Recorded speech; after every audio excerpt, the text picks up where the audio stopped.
C'est évident que le gros sujet très inattendu, c'est cette vague migratoire très soudaine et très massive qui ne peut pas s'expliquer seulement par la spontanéité.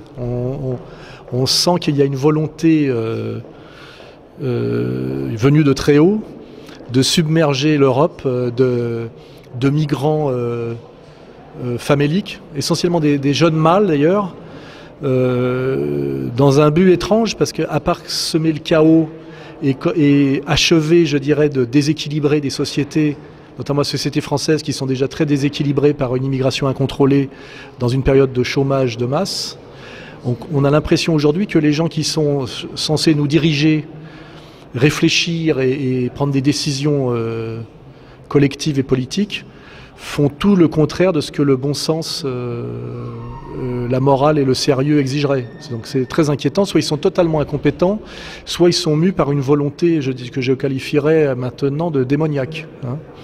Voilà.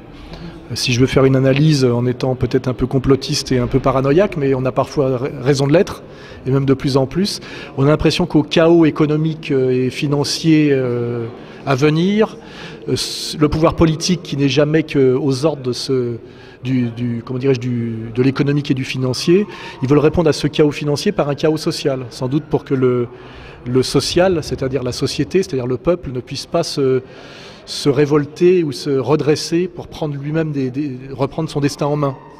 On a l'impression que c'est pensé comme ça. Répondre au chaos financier par un chaos social aggravé. Voilà, je pense qu'en prenant de la hauteur, c'est à peu près l'analyse la plus sérieuse qu'on peut faire. Voilà.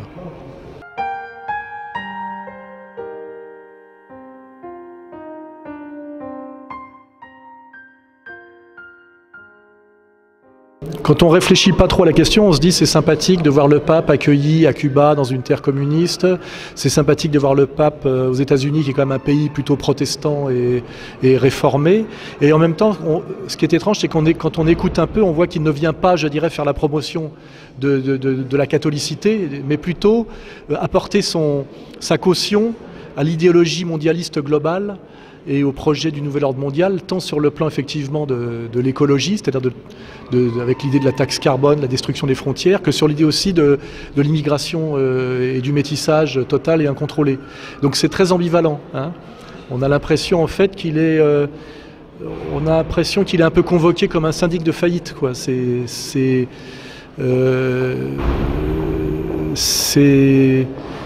En fait, pour les gens qui sont des catholiques authentiques, c'est plus inquiétant qu'autre chose. Voilà.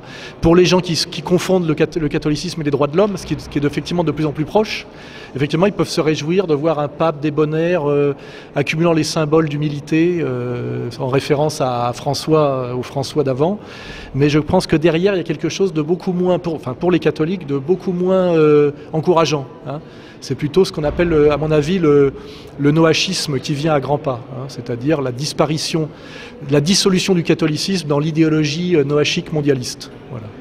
Je vais vous laisser parce que mon avocat m'appelle, donc je pense que la justice m'appelle. Merci à vous et à très bientôt. Je crois qu'on est appelé à se revoir. Merci à vous. Merci.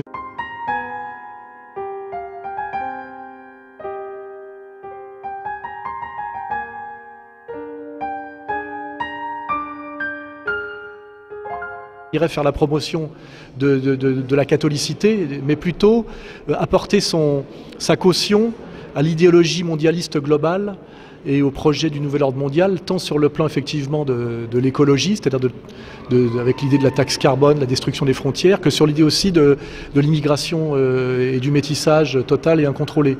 Donc c'est très ambivalent. On a l'impression en fait qu'il est un peu convoqué comme un syndic de faillite, quoi.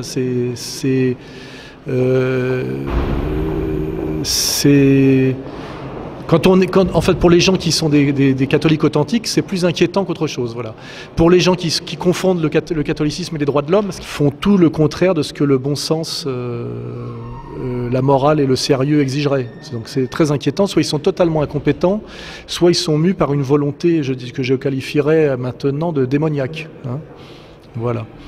Si je veux faire une analyse en étant peut-être un peu complotiste et un peu paranoïaque, mais on a parfois raison de l'être, et même de plus en plus, on a l'impression qu'au chaos économique et financier à venir, le pouvoir politique qui n'est jamais qu'aux ordres de de l'économique et du financier. Ils veulent répondre à ce chaos financier par un chaos social, sans doute pour que le social, c'est-à-dire la société, c'est-à-dire le peuple, ne puisse pas se révolter ou se...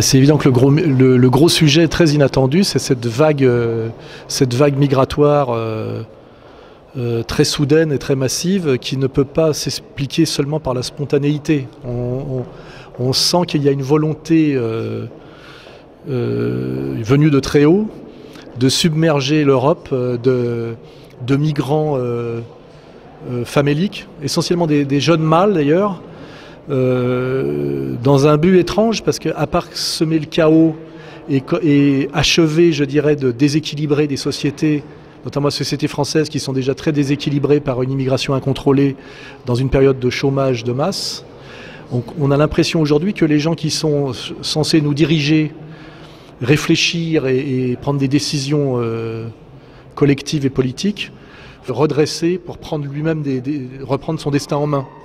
On a l'impression que c'est pensé comme ça.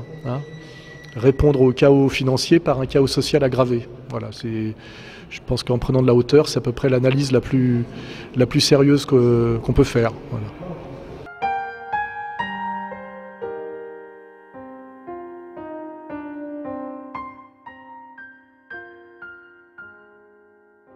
Quand on réfléchit pas trop à la question, on se dit c'est sympathique de voir le pape accueilli à Cuba dans une terre communiste, c'est sympathique de voir le pape aux États-Unis qui est quand même un pays plutôt protestant et réformé. Et en même temps, ce qui est étrange, c'est quand on écoute un peu, on voit qu'il ne vient pas, je